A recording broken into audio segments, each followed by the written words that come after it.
అందరికీ నమస్కారం. ఆంధ్రప్రదేశ్ ప్రభుత్వం గాంజా మరియు ఇతర డ్రగ్స్ నిర్మూలనలో భాగంగా ఆపరేషన్ వజ్ర ప్రహారాన్ని స్టార్ట్ చేయడం జరిగింది. ఇందులో భాగంగా మా ఎస్పీ గారి ఇన్స్ట్రక్షన్స్ మేరకు 1 టౌన్ సిఏ గారు మరియు వాళ్ళ సిబ్బంది ఈ గాంజా అక్రమంగా రవాణా చేస్తున్నారని వచ్చిన సమాచారం మేరకు ఒక ఇద్దరిని అదుపులోకి తీసుకోవడం జరిగింది. నిన్నటి దినంన సాయంత్రం 5 గంటలకు జగజ్జని నగర్ చెరువు కట్ట దగ్గర మల్లెలమ్మ గుడి దగ్గర ఇద్దరు వ్యక్తులను పట్టుకోవడం జరిగింది. వారి వివరాలు దాసరి కళ్యాణ్, మందాపురం మనోహర్. ఇద్దరు బయటపేటలో నివాసం ఉంటున్నారు.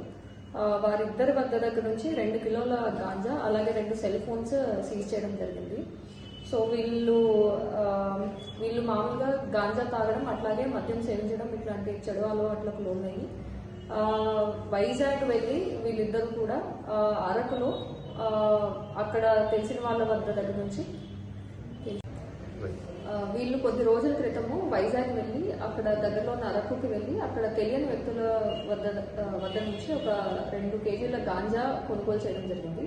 కేజీ 4,000 రూపాయలకి కొనుగోలు చేసి నంద్యాలు తీసుకొచ్చి ఇక్కడ అమ్ముదామనేసి వీళ్ళ వద్ద పెట్టుకోవడం జరిగింది.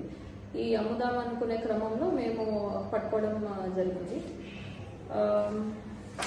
అట్లాగే వీళ్ళు ఈ తెచ్చిన గాంజాని కూడా చిన్న చిన్న ప్యాకెట్స్గా చేసి 100 గ్రాముల ప్యాకెట్ వచ్చేసి 2,000 రూపాయలకి అట్లా అమ్మి వాళ్ళు లాభం చేసుకుంటారు. సో దీని మీద కేసు కూడా రిజిస్టర్ చేయడం జరిగింది. అండ్ ఈ నిందితుల్ని పట్టుకొని ఎఫ్ఐఆర్ చేశారు. 1 టౌన్ ఇన్స్పెక్టర్ గారు అట్లాగే వాళ్ళ సిబ్బందిని అభినందిస్తున్నాము. అట్లాగే ఈ గాంజాయి ఎవరన్నా అమ్ముతున్నారు లేకపోతే కొంటున్నారు అంటే దయచేసి పబ్లిక్ ఎవరికైనా తెలిస్తే వాళ్ళు సమాచారం ఇవ్వండి. అట్లాగే మాకు ఎవరు సమాచారం ఇస్తున్నారు అనేది మేము అత్యంత గోప్యంగా ఉంచుతాము, బయటకి ఎవరికి తెలియకుండా. సో నిర్భయంగా మీ దగ్గర ఏదైనా ఇన్ఫర్మేషన్ ఉంటే తెలియజేయచ్చు.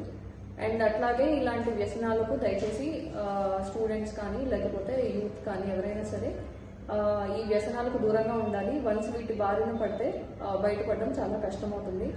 అట్లాగే ఖచ్చితంగా మాకు ఇన్ఫర్మేషన్ వస్తే మేము పట్టుకోవడం కూడా జరుగుతుంది. సో అందరూ ఈ విషయంలో కొంచెం జాగ్రత్తగా ఉండాలి.